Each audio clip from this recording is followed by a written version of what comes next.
pretty well, didn't I? It's okay. I'm just glad no one was hurt.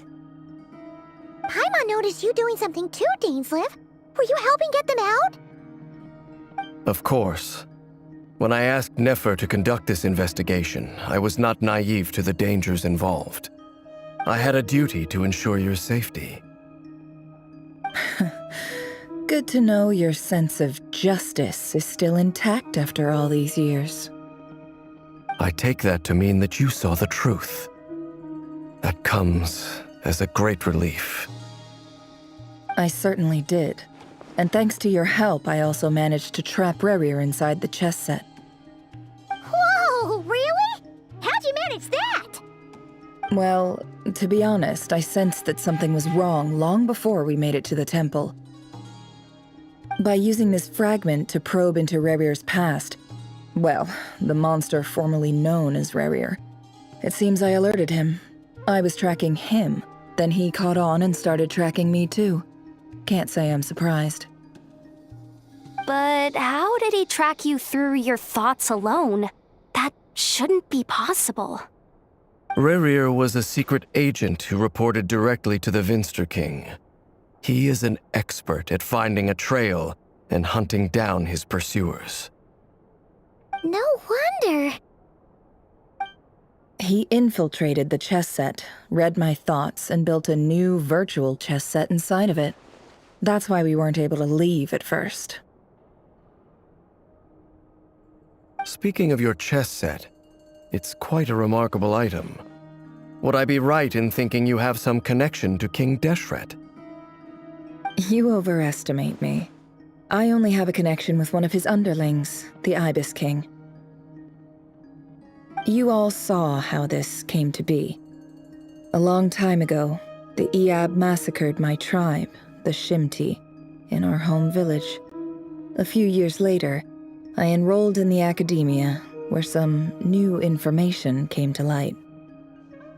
The Unut and the Iab fought a bitter battle over the rights to a well, all for the sake of a non-existent 50 million mora.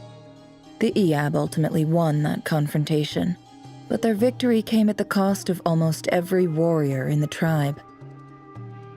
The final blow to the Iab came at the victory feast, when an Unut assassin beheaded their chief right before my eyes. The remaining Iab fled and have been scattered to the winds ever since. Having gotten my revenge, I returned to my hometown, where to my surprise, the nearby temple was still standing. There it was, seemingly immune to the relentless hostility of the desert, while my tribal home lay in ruins.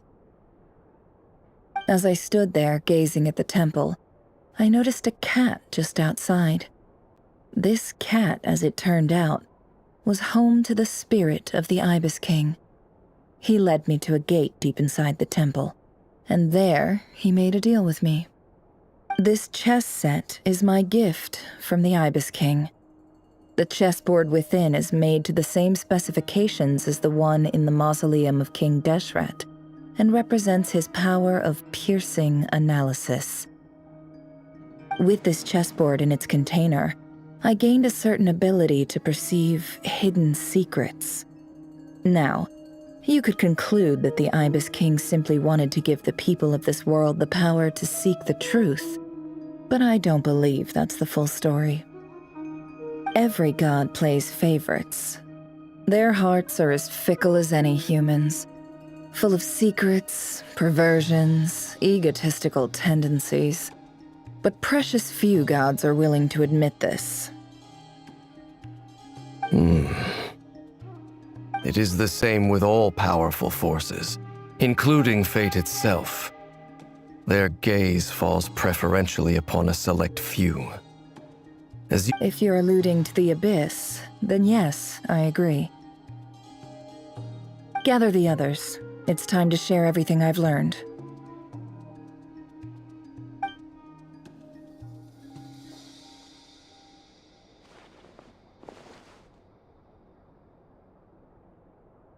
Thank you all for being here.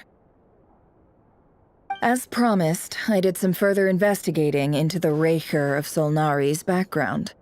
I am pleased to report that the investigation has been most fruitful indeed. The Rerir of Solnari, real name Rerir, was once a Conrian subject who served the Vinster King. I will now share the important details of his story. Please save any questions or comments for the end.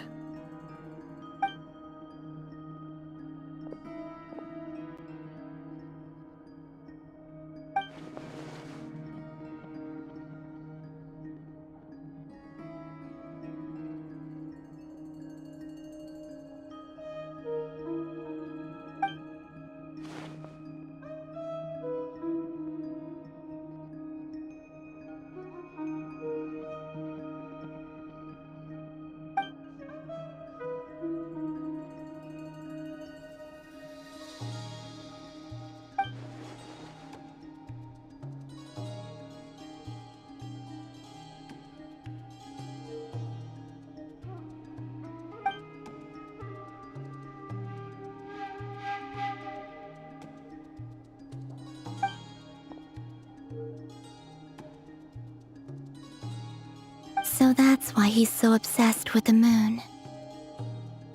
A tragic tale, to be sure. But it does not excuse his many transgressions.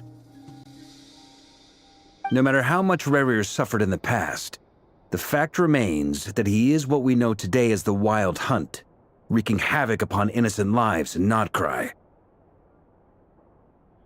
He becomes more dangerous with each passing day. If left unchecked, it is simply a matter of time before all of Tevat suffers the consequences. This is a threat that the Knights of Favonius cannot ignore. A question for Miss Columbina. Forgive me if this is presumptuous, but have you ever seen the spatial gateway that appeared in Rerir's memory? Never. But I have heard stories of something called the Moon Gate, and this seems to fit the description. Miss Lauma, any thoughts on this?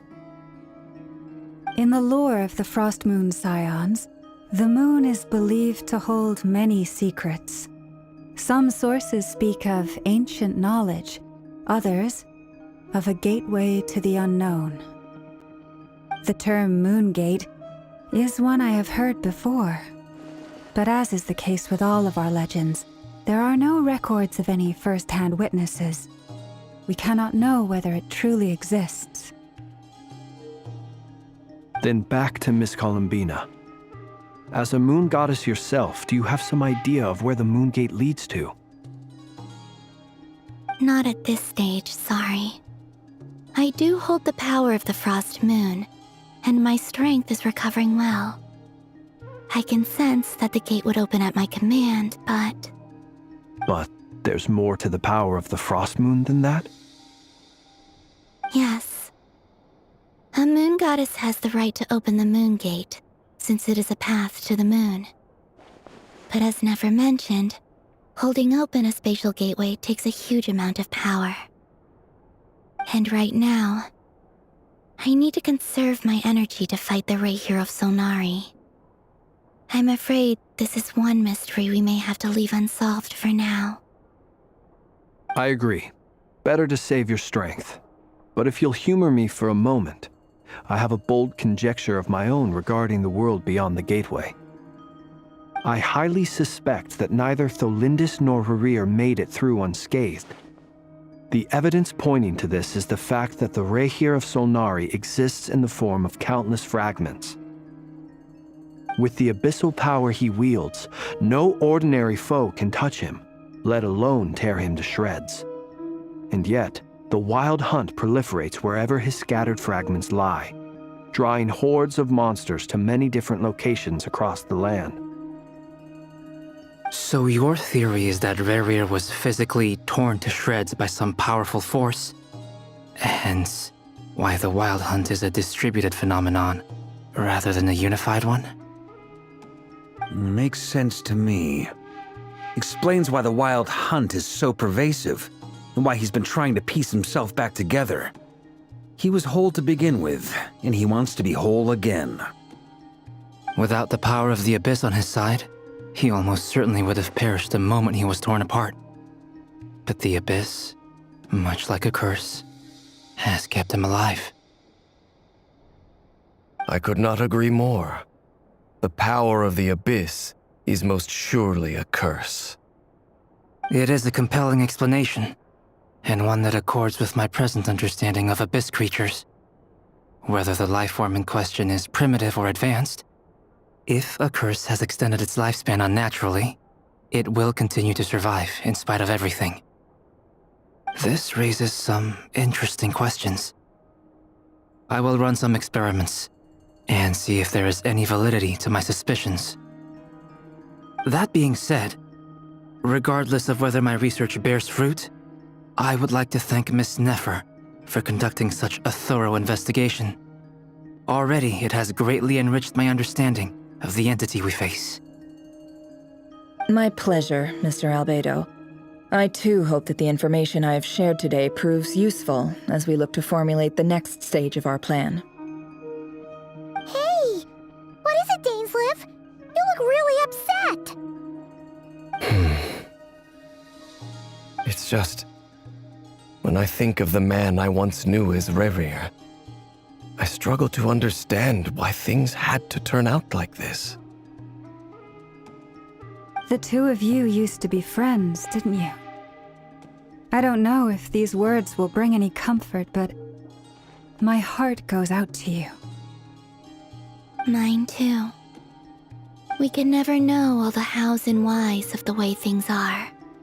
The moon and stars are full of untold secrets and lies, and the skies are host to many more mysteries than these alone.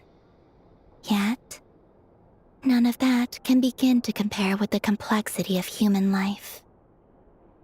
Those are the first comforting words I've heard in a long time. Thank you, both. Well, I think this is a good place to end today's meeting. I'm sure Nefer needs some time to recover. She's been through an awful lot today. That's very thoughtful of you, Lama. Of course. Sounds good to me. Take some time to rest and digest before we reconvene to nail down a plan.